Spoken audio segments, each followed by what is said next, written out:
আকাশ শুনো না, হ্যাঁ বলো। কিন্তু তুমি যদি রাগ না করো, তোমাকে একটা কথা বলার ছিল। হ্যাঁ বলতে পারো, সমস্যা নেই। I love you. কি বলছো আবার বলো তো। হ্যাঁ আকাশ, সত্যি আমি তোমাকে পছন্দ করি। তোমার কথা আমার ভালো লাগে। তুমি অনেক রোমান্টিক, প্লিজ না বলিও না। আরে তোমার কথা শুনে আমারই তো শরম লাগতেছে। মেয়ে আমি, আর শরম তোমার লাগতেছে? মানে কি, ছেলেদের শরম করে না নাকি? আচ্ছা, এই কথা বাদ দাও না। I love you.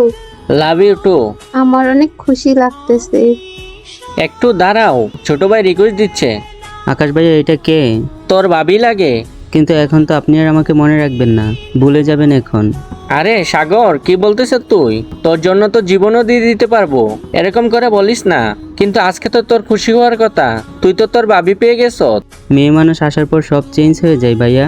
তোরে কে বলছে মেয়ে আসলে সব চেঞ্জ হয়ে যাবে? তুই আমার ভাই, একটা না হাজারটা মেয়ে আসলো তোকে আমার কাছ থেকে কেউ আলাদা করতে পারবে না। আর কারো কথায় আমি কেন আমার ভাইকে ছাড়বো? একমাত্র মৃত্যুই আমাদের আলাদা করতে পারবে। লাভ ইউ ভাইয়া। লাভ ইউ টু ছোট।